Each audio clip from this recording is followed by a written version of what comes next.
All right, let's talk about boundaries. This is a big topic.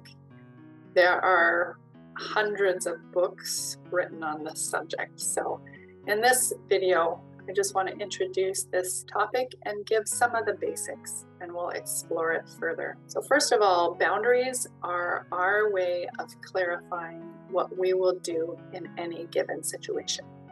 That's it.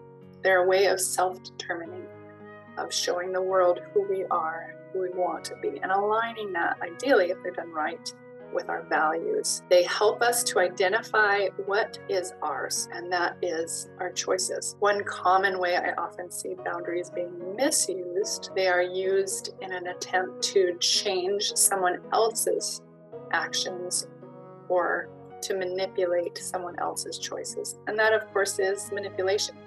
Someone else's choices are not something we have direct control over. They're not ours. They're someone else's.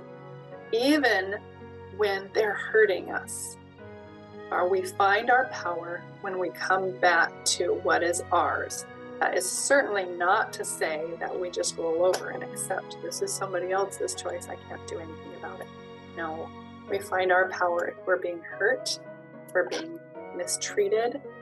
We find our power in our own choices and our own ability to respond. Do that by focusing on what we have control over, not what we don't.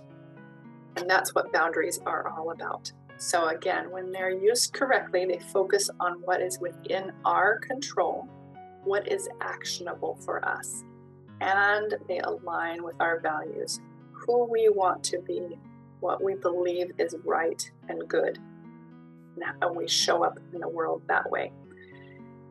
Now, boundaries can be determined in advance and even shared with a spouse in order to be transparent, to engage in a conversation, but they don't always have to be.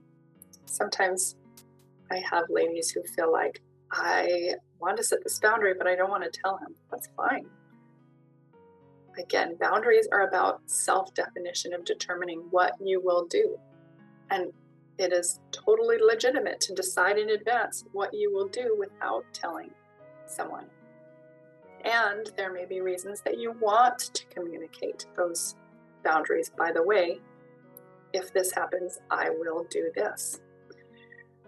Some people find a lot of value in, especially when you're beginning learning boundaries, in the simple structure of the if-then. If you do this, or if this happens, then I will do this. Again, we're simply determining what we will do in advance.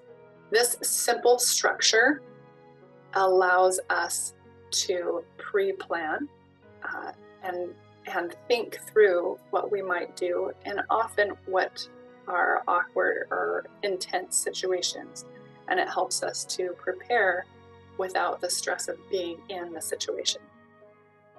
An example might be, if you start yelling and swearing at me, I will leave the room. I will leave the house. I will leave the conversation. You get to choose. It is your boundary. It is your way of self-determining, of identifying who you are and what you're going to do. Boundaries are our way of defining ourselves. Again, defining ourselves, not someone else. And therefore, they help us actually to connect in relationship with others, because we're more defined.